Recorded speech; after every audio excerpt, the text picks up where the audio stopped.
James Foley was an American journalist in Iraq and Syria, mainly Syria as he was covering the civil war there. He was captured in November of 2012. It appears, based on a YouTube video that was just released by the Islamic State, that he has been executed.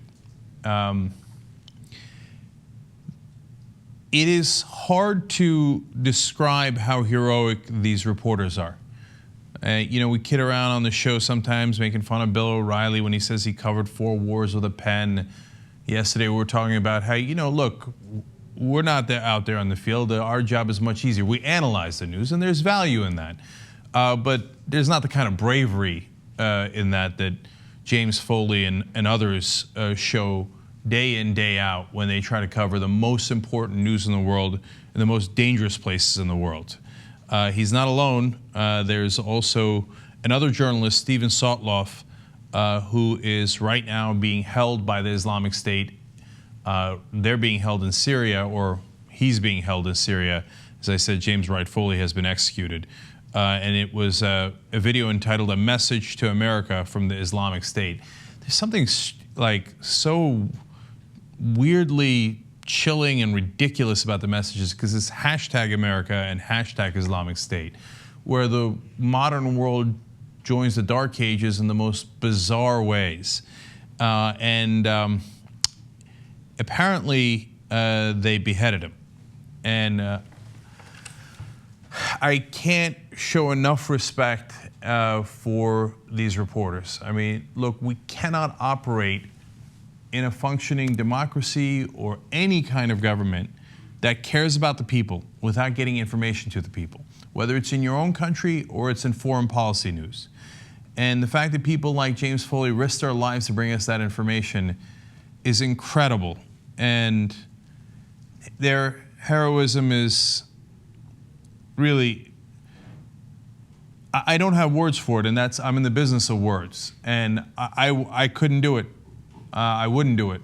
And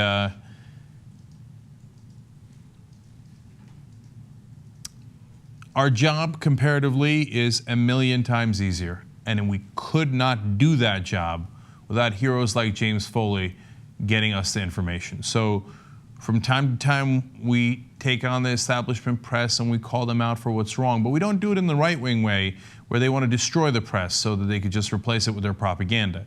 We want to make the press stronger so we get the right information. So we know if we're going to go into a war, whether that country's leader attacked us or not, whether that country attacked us or not. And in order to do that, you got to go to incredibly dangerous places like Iraq and Syria. And that's where James Foley went, and it appears that's where he was executed. My disdain for the Islamic State is unparalleled. We are progressives. I grew up in a Muslim family. I'm not Muslim anymore. I'm agnostic. Given what I have said about all religions, including Islam and including the Prophet Muhammad, my guess is that they would not be happy with me. They're the exact opposite of progressives. So it's hard to not say that my hatred for them is profound. We're not supposed to focus on hate. But it's hard not to on a day like this. So James Foley was a hero, and if we had more people like him, the world would be a much, much better place. So I don't believe that we should re-intervene in Iraq, not because I'm worried about the cost to us, but because I believe it would be counterproductive. So those costs, unfortunately, would not help fix the situation. If I thought they would, I would say we should go, because there's no one I'd rather attack and neutralize and get rid of than the Islamic State. What they did to the Yazidi, there's another story out today that they were burying people alive. They had them dig their ditches. They put men, women, and children in there. Hard to verify those stories, but that's exactly why people like James Foley went to that region, to try to verify what's true and what's not true. Without the truth tellers, we are at a loss. We are adrift in the sea. And today, without James Foley, that's exactly where we find ourselves, adrift.